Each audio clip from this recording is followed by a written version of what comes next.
አንዳንድ ጊዜ እግር ኳስ ህጎችን የሚከተል ጨዋታ ብቻ አይደለም፣ ተአምር የሚፈጠርበት መድረክ ነው። አንድ ተጫዋች ከአምስት ተከላካዮች ጋር ይፋለማል። ሌላው በሰማይ እንደሚበር በብስክሌት ምት ጎል ያስቆጥራል። ሌላው ደግሞ ተቀናቃኝ ደጋፊዎችን እንኳን ከመቀመጫቸው ብድግ አስደርጎ ያስጨበጭባል።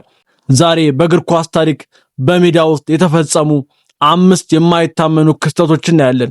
ቁጥር 1 ደግሞ እስከ ዛሬ ድረስ ብዙዎችን የሚያስደንቀው ነው። አምስተኛ ሮናልዲኒዮ በበርናባው የተቀበለው ጭብጨባ። 2005 ባርሴሎና ከሪያል ማድሪድ ጋር በሳንቲያጎ በርናባው ተገናኙ።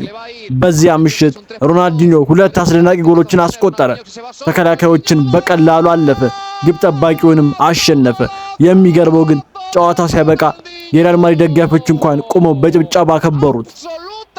አራተኛ ዚነዲን ዚዳን የማይረሳ ቮሊ። 2002 የሻምፒዮንስ ሊግ ፍጻሜ ኳሱ ከአየር ሲወርድ ዚዳን በግራ እግሩ በአንድ ንክኪ ወደ መረብ ላከው። ይህ ጎል ሪያል ማድሪድ ለድል አበቃ እና እስከዛሬ በሻምፒዮንስ ሊግ ታሪክ ከምርጥ ጎሎች አንዱ ተብሎ ይጠቀሳል። ሶስተኛ ክርስቲያኖ ሮናልዶ የብስክሌት ምት።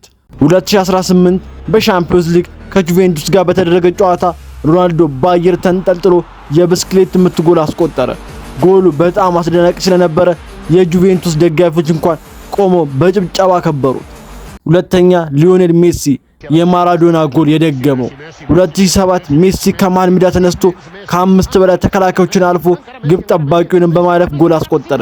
ይህ ጎል በ1986 ዲያጎ ማራዶና በዓለም ዋንጫ ያስቆጠረው ጎል ኦፍ ዘ ሴንቸሪ የሚያስታውስ በመሆኑ በታሪክ ውስጥ ተመዝግቧል። አንደኛ ዲያጎ ማራዶና በአንድ ጨዋታ ሁለት ታሪኮች። በ1986 የዓለም ዋንጫ አርጀንቲና ከእንግሊዝ ጋር ተጫወተች። ማራዶና በመጀመሪያ ሃንድ ኦፍ ጋር ተብሎ የሚታወቀውን አወዛጋቢ ጎል አስቆጠረ። ከጥቂት ደቂቃዎች በኋላ ግን ከመሃል ሜዳ ተነስቶ ብዙ ተጫዋቾች አልፎ የታሪኩን ጎል ኦፍ ዘ ሴንቸሪ አስቆጠረ።